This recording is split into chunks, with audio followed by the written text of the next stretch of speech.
នឹងសួស្តីទៅដល់សិស្សានុសិស្សទាំងអស់គ្នានិងព្រមទាំងលោកគ្រូអ្នកគ្រូដែលបានទស្សនាវីដេអូនេះនាងខ្ញុំឈ្មោះស៊ុងសុករក្សាមកពីថ្នាក់ទី10នៃវិទ្យាល័យគោកព្រេងដោយនាងខ្ញុំគឺជាសមាជិកក្លឹបគណិតមួយរូបដែលនឹងមកសូមបកស្រាយ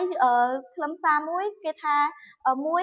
1.3 ដឺក្រេនៃឯកធាតុតើឥឡូវនេះយើងទៅមើល 1.3 នៃដឺក្រេនៃឯកធាតុទាំងអស់គ្នាដោយនិយមន័យគេថាដឺក្រេនៃឯកធាតុគឺជាផលបូកនៃទូសន្នរបស់អថេចំនួននីមួយនៃឯកធាតុមានន័យថាកន្លែងហ្នឹងគឺការផាបូកនៃទូសន្នអថេអញ្ចឹងបានន័យថាវាជាស្វ័យគុណរបស់អថេដែលជាតួអក្សរហ្នឹងយើងយកបូកបញ្ចូលគ្នា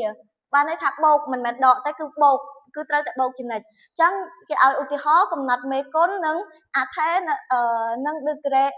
អថេនិងដឺក្រេនៃឯកធាតុតែឥឡូវយើងទៅមើលលំហាត់ទាំងអស់គ្នាthìលំហាត់បែបគេបាននិយាយថាគឺមានដក10 a b ក្រេ c 1ដក1ភាគ2 a b x ស្វ័យគុណ2 y ស្វ័យគុណ3 z ហើយ1 2ភាគ5 k ស្វ័យគុណ7 t ស្វ័យគុណ10 y ស្វ័យគុណ9ដក9 x ស្វ័យគុណ7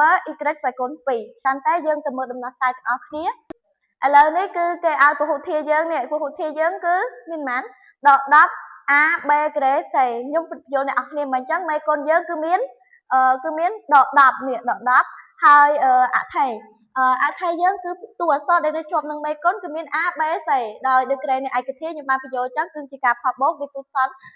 បូកបញ្ចូលគ្នាអញ្ចឹង1បូក2បូក1អញ្ចឹងវាស្មើ4ដូចខ្ញុំបញ្យល់អ្នកនរគ្នាមិនអញ្ចឹងតែឥឡូវយើងទៅមើលកិនសាពហុធាតុដកមួយទៀតគឺមានដក1ភាគ2 ab x ស្វ័យគុណ2 y ស្វ័យគុណ3 z អញ្ចឹងយើងទៅមើលមេគុណទាំងអស់គ្នាគឺមេគុណយើងគឺដក1ភាគ2អញ្ចឹងបានន័យថាកន្លែងហ្នឹងគឺដោយតាមមិនដែរទេគឺឲ្យទៅជាប់នឹងអថេគឺយើងយកមកព្រោះអីវាជាមេគុណដល់ឥឡូវយើងទៅមើលអថេទាំងអស់គ្នាដែលនៅជាប់មេគុណហ្នឹងគឺមាន a b x ស្វ័យគុណx a b x y z ឥឡូវយើងទៅមើលដឺក្រេនៃឯកធាតុដល់កន្លែងនោះគឺគេប្រាប់ថាដឺក្រេនៃឯកធាតុហ្នឹងគឺជាការផុសបូកនៃទូសន្នខ្ញុំបានន័យថាខ្ញុំប្រាប់អ្នកនរគ្នាចឹងមិនអញ្ចឹងបើសិនជាវាអត់មាន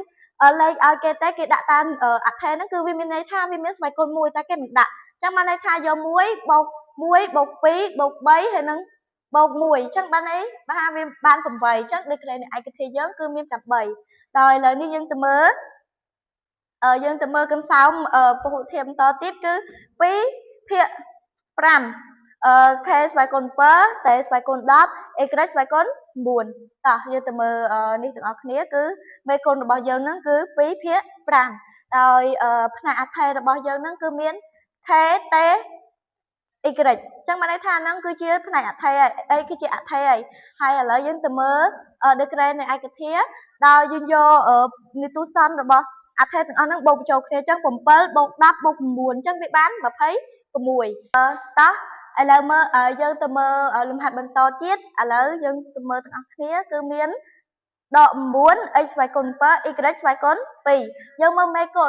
ណយើងប្រាប់ចឹងគឺដក9ហើយអថេគឺមាន x និង y ហើយដឺក្រេនៃឯកធាតុគឺមាន7បូក2ដោយលំហាត់ឧទាហរណ៍បន្ទាប់ទៀតហ្នឹងមានមួយទៀតហ្នឹងខ្ញុំចង់ឲ្យអ្នកទាំងអស់គ្នាធ្វើអញ្ចឹងអ្នកនរគ្នាកុំភ្លេចធ្វើផងឥឡូវនេះខ្ញុំមានតែប៉ុណ្្នឹងទេខ្ញុំសូមអរគុណទៅដល់អ្នកទាំងអស់គ្នាដែលបានទស្សនាវីដេអូខ្ញុំដល់ចប់អញ្ចឹងខ្ញុំមានអីទេគឺខ្ញុំសូមអរគុណ